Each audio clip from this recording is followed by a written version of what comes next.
Wilfried, le mécanicien de Motor Spirit, l'atelier de la concession Sidou 66 Jet Park à Canet-en-Roussillon. Wilfried, on vient de suivre la procédure d'hivernage. Donc, on parle d'hivernage pour les jet skis. Oui. Quelle est l'utilité de cette procédure? L'utilité de cette procédure, c'est d'éviter l'oxydation de la machine quand elle reste stockée l'hiver, qu'elle navigue pas. Donc ça évite que les segmentations collent, qu'elles se grippent. À l'intérieur du moteur, donc on a vu la procédure. Déjà, il y a un premier gros rinçage. Oui, déjà, il faut bien rincer pour dessaler toute la machine et essayer qu'elle soit au maximum propre à l'intérieur. Séchage.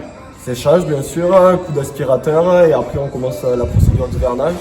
Donc on met du stabilisateur d'essence dans l'essence et après on fait tourner la machine au stop sell et en même temps on vient insérer de l'huile de remisage par le papillon. Bon là en l'occurrence c'était un 2 temps. Voilà, là c'était un 2 temps, mais on hiverne aussi les 4 temps. C'est ça, mais sur les 4 temps, donc c'est par le papillon de gaz. D'accord, donc on noie le moteur en fait, l'admission et tout ça d'huile de remisage. D'accord. Ensuite on vient démonter la cosse de pompe à essence. Ouais. Et on le laisse tourner jusqu'à ce qu'il s'étouffe et en même temps on l'étouffe à l'huile de remisage. D'accord. Et une fois que ceci est fait, on démonte les bougies. Ouais.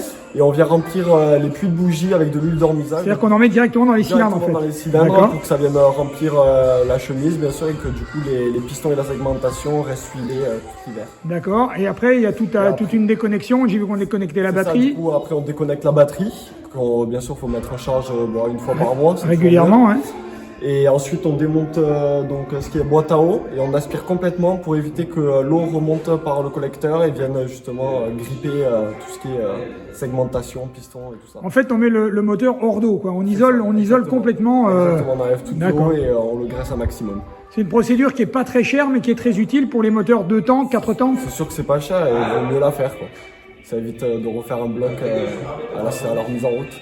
D'accord, et donc c'est une procédure qui prend quoi, 1 heure, 1 heure et demie? Ouais, c'est ça, entre le nettoyage, la procédure de remisage et le nettoyage à la fin, il y en a pour 1 heure, 1 heure et demie. Donc dès qu'on arrête de naviguer, en novembre, bon voilà, là aujourd'hui on est en décembre, il y a eu une sortie aujourd'hui à Canet-en-Roussillon.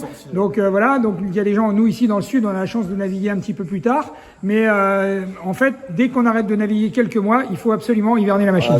C'est plus judicieux, c'est l'idéal. Et souvent, alors il y a la procédure d'hivernage, ensuite la procédure de déshivernage. Donc après, voilà, le client nous ramène la machine donc début de saison et on déshiverne la machine. On la remet en route et souvent, c'est l'occasion de faire la révision d'avant-saison et on part pour la saison tranquillement. En général, on hiverne et à la remise en route, on fait la révision et comme ça, le client il est tranquille pour la D'accord. saison. Aujourd'hui, on parle de l'hivernage. On parlera un jour prochainement de la révision qui est également très importante. Un jet, il faut qu'il soit graissé, il faut qu'il soit entretenu au moins 1 fois par an. C'est sûr.